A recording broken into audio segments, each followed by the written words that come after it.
Joining me now are Jade, Raymond, and Patrice Desilets from the Assassin's Creed 2 team. What we did was we went to the community and asked them, what do you want to know about Assassin's Creed 2? And let's see what Jade and Patrice say.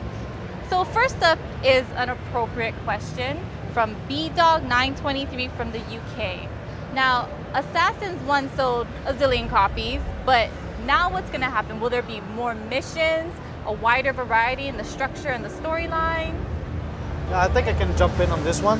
And in AC1 there was roughly between 5 and 6 different mission types, and this time around in Assassin's Creed 2 there'll be roughly 14, 15, 16 different mission types, and with that we can construct like bigger ones, because we can start with a escort mission, and then that becomes a chase mission, and we finish into an assassination mission, and you put that together and creates a different entirely mission.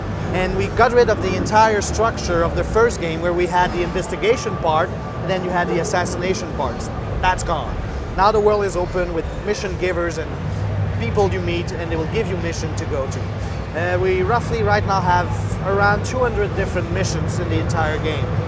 100 for the main path, the main narrative, and 100 for the side quests and side missions.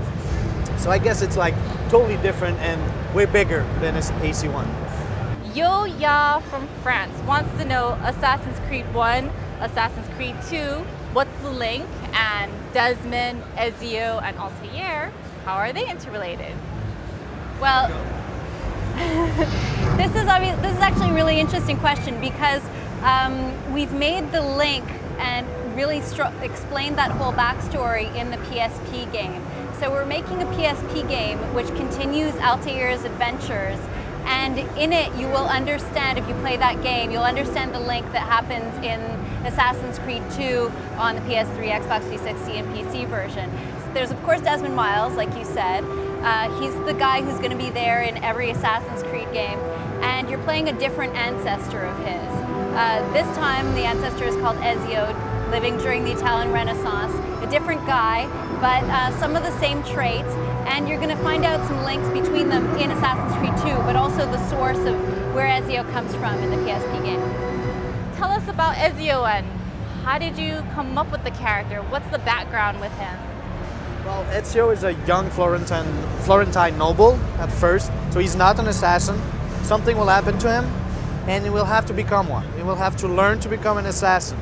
And he will meet some friends who will teach him how to become that master assassin that he will be at the end of the game.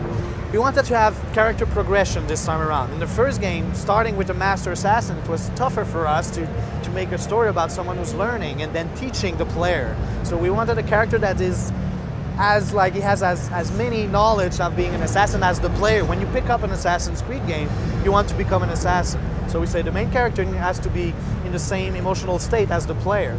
So both of them, player and main character, are not assassin. They will learn, and that's why we picked up Ezio. But Ezio is also, maybe you want to jump in, but Ezio is also someone who's like, he has more panache than Altair. He's someone who likes to be around women, just like presently I am. Ladies man, like you. He must be modeled after you. Yeah, but he doesn't have this beautiful beard.